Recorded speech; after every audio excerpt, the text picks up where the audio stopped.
เจียนั่งนะเราเลยโหดได้มีเจียมีหยังได้เรานะคือเจียนั่งนะหัวบอกเลยได้ในบ้านพันยูหรือเปล่าไปแล้วบ่เราเลยสิไปหาในบ้านพี่น้องนี่แหละพี่น้องไอ้เฮ็ดกาเทืองเรากับมีลุงเราพี่น้องก็คืออ้ายเราแหละพอได้เบาทีมงานเราก็เฮ็ดซอยโค้งชุดเสาตอนเที่ยงแล้วเรากับอ้ายเราเฮ็ดจานต่อกับลูกไอ้เทืองลูกไอ้เทืองกันใหญ่แหละได้เนาะ2 คนแล้วพอได้เฮ็ดเราจะถ่ายคลิปแล้วเราสิมือนะบาทพี่น้องมันคำนะเราเฮ็ด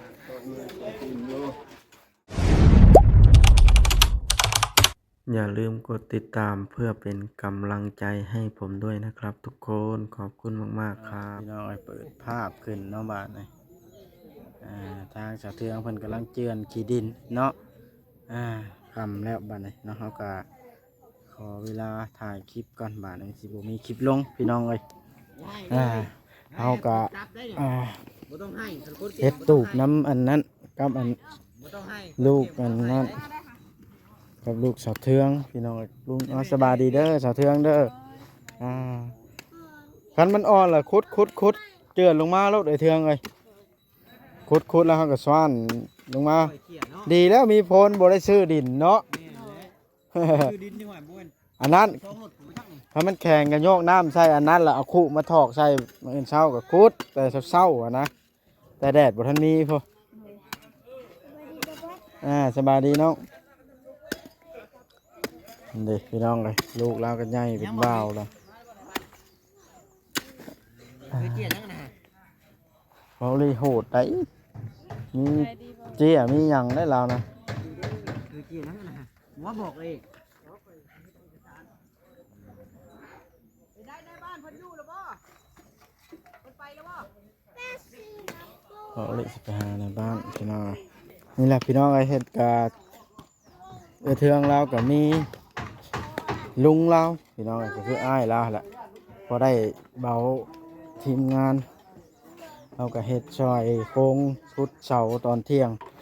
แล้วเรากับอ้ายเราเฮ็ดจานต่อกับลูกไอ้เทืองลูกไอ้เทืองกันใหญ่แหละได้เนาะ2 คนแล้วพอได้เฮ็ดเราจะถ่ายคลิปแล้วเราสิมือนะบาทพี่น้องมันคำนะเราเฮ็ดกับเฮ็ดกับอันนั้นเด้อบาทเจ้าเด้อครับอันหลานเจ้าเด้อมันคำแล้วค่อยสิได้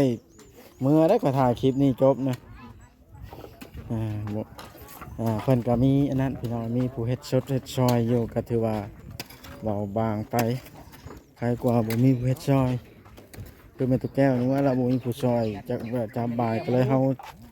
จัดหนักงานตอนน่ะต้องเฮ็ดรัดกลุ่มเด้อเจ้ากันเด้อดูลูกชายเรา2 คนก็เป็นผู้ที่อันนั้นเป็นผู้คนไม้ไปตอกไปลายที่ส่วนนึงไปลายพ่อบ่มาเองไปลายพ่อบ่มาเบิ่งไปตู้ปั่นก่อนเฮาไอ้เทืองเราสว่านดินมาเอ็นนั่งเฮ็ดเท่ได้บ่ช่วยสาวเทืองเพิ่นนี่พอยังแดดกันโอ้ยการบ่แดดนี่พอช่วยลูกสาวเทืองคือบ่แดดซะแล้วก็แดดกันแล้วก็บ่เอาแอนยอมว่าค่อยสิออกไปช่วยแล้วบ่มีคนอัปเดตให้เบิ่งนะเบิ่งทางนี้ก่อนเด้อบ่แอนเด้อมาเยี่ยมก่อนเยี่ยมลุงวันชัยก่อนเป็นอะไรเริ่มติดแล้วบ่ไฟเซอร์ล็อกเซอร์ล่านะนี่นะเอ้ยนี่นะเชือกตัวนี้นะโอ้คักเสียแต่บ่มีแนวมุงเนาะจูบนั่งเจ้าเลยนะเพราะนั่งนั่นล่ะนี่โอ้คักอันนี้นี่เด้ว่าก็อยากได้อยู่แบบนี้นะในหน้าเฮือนเท่าน่ะบ่ได้นั่งเลยพอได้นั่งสดห่มยาเลยคักเนาะด้วยมันเพื่อจะได้ยาวไว้ใส่กับแจ็คยังได้ยังโอ้ยท่านเดี๋ยวยังไม่ยังเครื่องมุงเนาะโดยขั้นกระเบื้องนี่ก็คักได้เนาะโอ้ยกระเบื้องแพงหน่อยมันแพงยาวเลยต่อพักเงินชื่อเรื่องคดีกับเจ้าพ่อนะครับพักเจ้าคักอะไรเนี่ยอยากเก็บเมื่อกินกับตำบังหุ่งแท้ เว้าหยอกค่อยก็ ว่าหยอกแล้วว่าความจริงเลยเอารถเลย ค่อยก็พอได้กินอยู่พักนะโอ้อันนี้น่ะเป็นพักที่กินได้ว่าแต่พักกอกพักขมนี่เนาะ โดย เก็บลวกกินก็ได้ โดย อ่า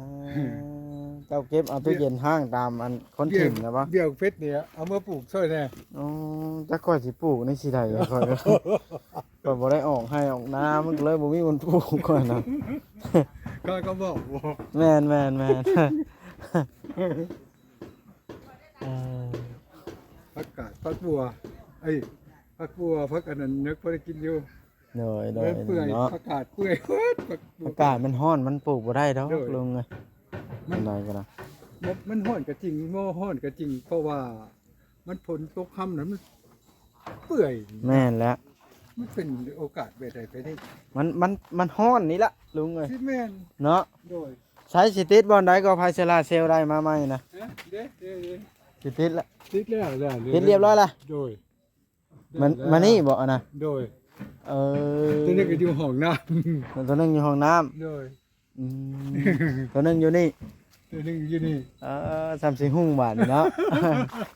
ดีใจน้ำเด้อ โดย อ่า ภูมิ เจ้า ใจ เอาเจ้าก้นมาปลูกบอกโคกเล่มไม้นี่ โดย ก็เห็นไม่ใช่เห็นดิ นี่ เจ้าเอามาปลูกเนาะจากมีเนาะ นี่ตัวที่ต้นนี้ไม่กันเลย โอ้ มาปลูก เห็น ไว้ เห็น เบี้ยไม่ได้ยะ อยู่ป่าอยู่ดอนละก้นมาปลูก โดยเห็นแล้วผ่านตาเลยกับเป็นผ่านตาไม่ได้นะ บัดอันมันใหญ่ปินหมากมันคักแท้ๆหาเนาะ โดย อ่า หนึ่งใหญ่อันสองมากกับบัดเท่าไปนี่กับคือยากกว่าโจกไปหาใช้บ่มี แม่นแล้วแจวกบแจวปูปลาหน้าเหนียวเนาะ ความหันแห้งซำนี่กับพ่ออยู่ดู อ่า ว่านี่ไปกับโจอันนี้ได้ปากเบิ่งเห็นเป็นยังไงดิ แม่นแล้ว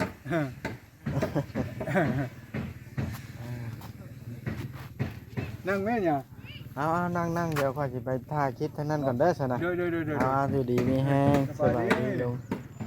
ลุงวันชัยพี่น้องเพราะว่ามันใกล้กันท่านจิตสัมภาษณ์วางเก่ามันผมหึงมันเลยมาดกคลิปเลยย่างหวานพี่น้องเลยนี่ลูกสาวไอ้เทืองไอ้สบายอีนางน้อยชื่อเนื้อไรโตนะชื่อเนื้อไรผู้น้อยนี่บัวเป็นช้ำ ซ้ำน้องเดียอยู่กับจักปีแล้วนะโอ้เอ้ยน้องเดียสาวน้องเดียหักกะ4 ปีนึง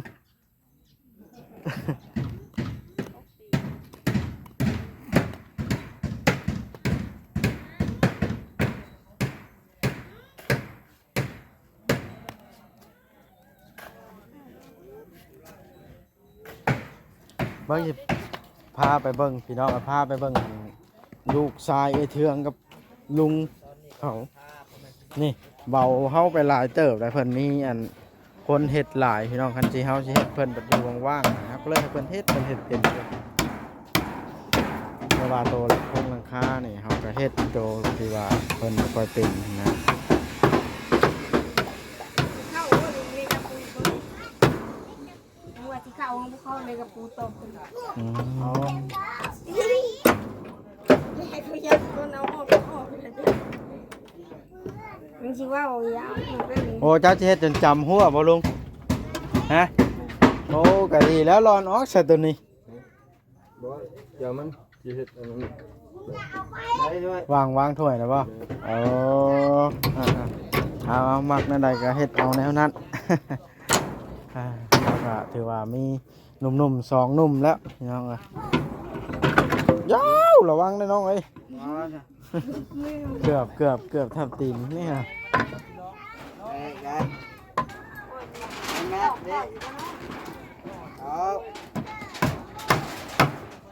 นี่แหละพี่น้องแล้วก็มีคนเฮ็ดเป็ดแล้วเขาก็ถือว่าดีใจน้ำบ้านน้องโอตัวน่ะเขาก็บ่ได้ขึ้นไปดอกพี่น้องเลยหลังจากที่มันเป็นดราม่าลายเขาก็บ่ได้ไม่สิเข้าไปยุ่งนะเนาะเขาย่านเพื่อนหน้าเพิ่นบ่แล้วเป็นดราม่าลายเอาเลยบ่แอนคือขยันนะวะ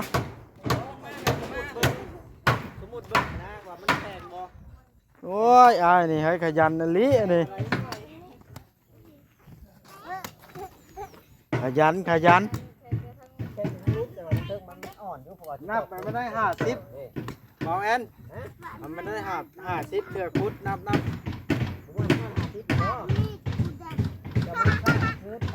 ครึ่งหนึ่งครึ่งเด็ดได้1ครึ่งโอ้ยตาย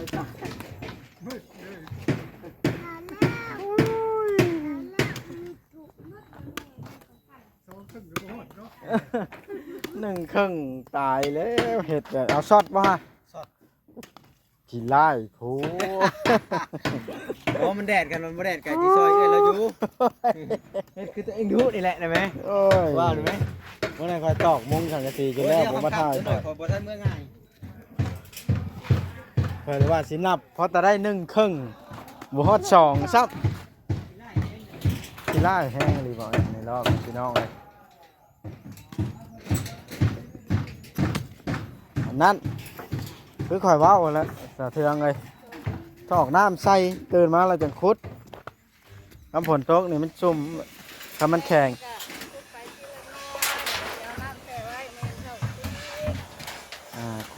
คุดวางมันอ่อนเนาะคุดแล้วซ่านลงทางพุ่นแล้วบวซ่านมาได้ทางนี้มันโนนอยู่เอาสังกะสีไปแอมนั่นเลย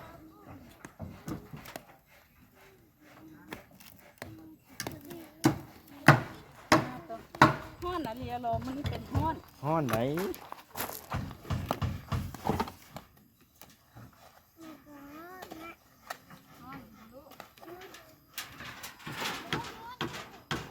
ชวนบ่าวลิเมื่อมันเมื่อยเด้น้องเลยถ้าบ่าวลาวเขามาจะเครือมีแนวสีว่าวน้ำลาวกระดาษเราบ่มาเครือตั้งแต่บ้านปูน้ำตุ๊กน้องไป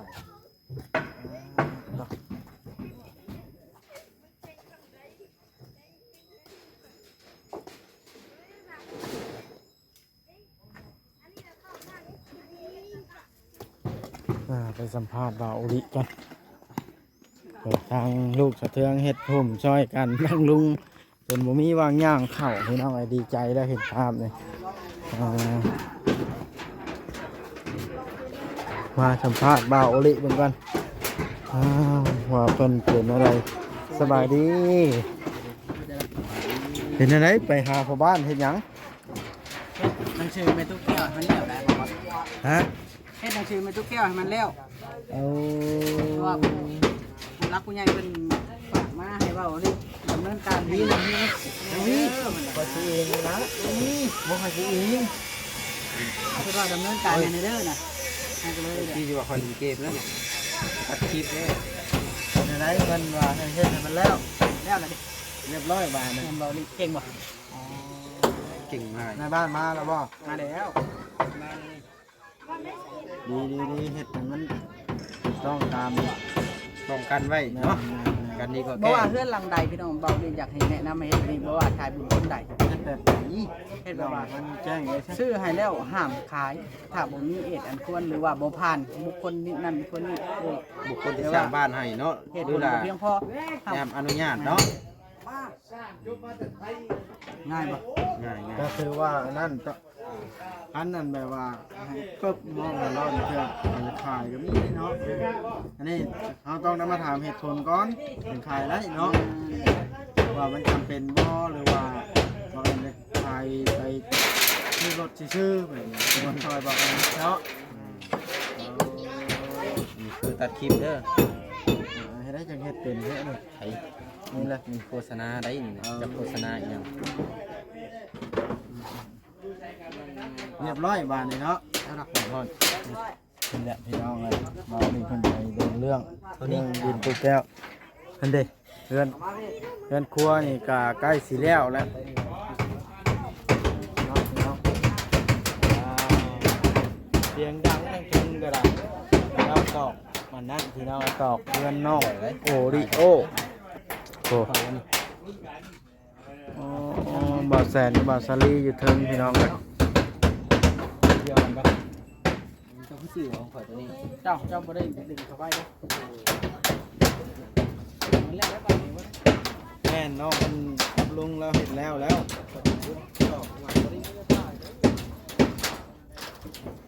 ขมาไปส่งคลิปมัน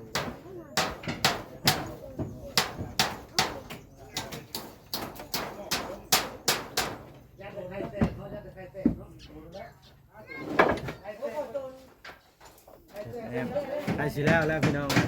วางหนังไพ่ชาเพื่องกันนะฮะเด็กว่าดี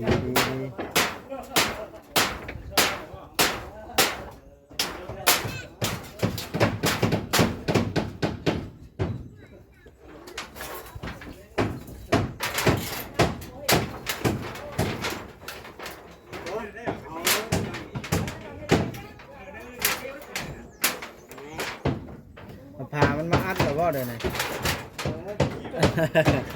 อนแล้ว อัดก่อนหมู่แล้วน้องคนแล้วดังไพ่ใจก็ได้แล้วกันฝนตกนะดังไพ่ได้แล้วอาจารย์กตีมาตอกแผ่น1 2แผ่นกับแอมบ่ให้มาเข้าได้แล้วคือว่าโอเคมันนี่เลี้ยวเนาะเบาดิน้องๆเพิ่นแค่ในแต่หลายคนตัวมันเคยเห็นเป็นทางการเป็นได้ต่างฝึกความแข็งแกร่งดุให้เพิ่นหลังคาในตัวอันนั้นเฮาก็ขึ้นตอกอยู่หน่อย เห็นเนาะครับ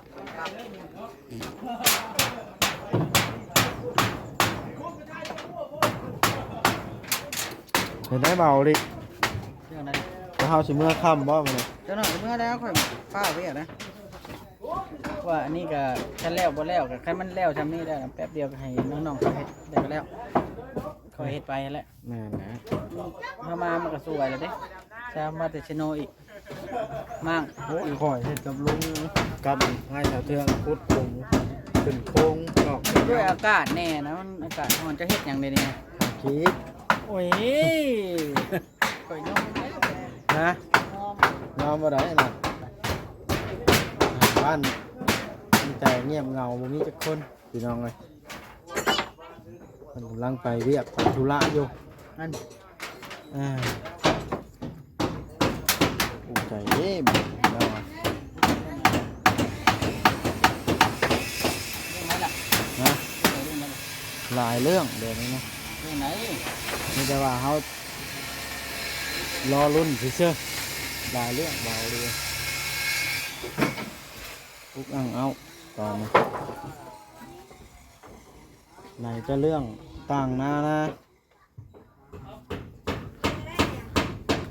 มีบอกมาไว้เดี๋ยวให้มันเฮ็ดดูเฮ็ดหยัง หึ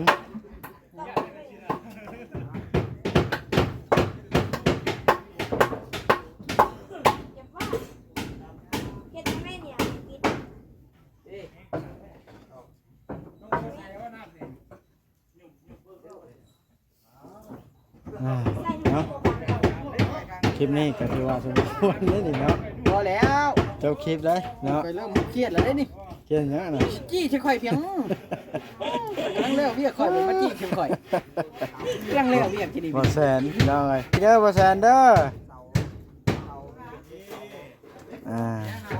ฮะ โยมน้ำให้แล้วเบิ่งก่อนเด้อ ไปโยมน้ำ เดี๋ยวอย่าพามาก่อนจะไปสูดยังไม่ได้โยมได้มาสูดเบิ่งด้วยไปสูดเบิ่งด้วย บ่แสนสิโยมน้ำพี่น้องเลยโอ้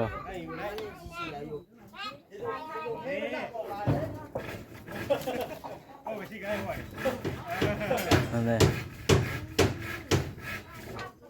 เขาเลยไปงวกลองน้ำก๊อกน้ำบาดาลน้ำเลย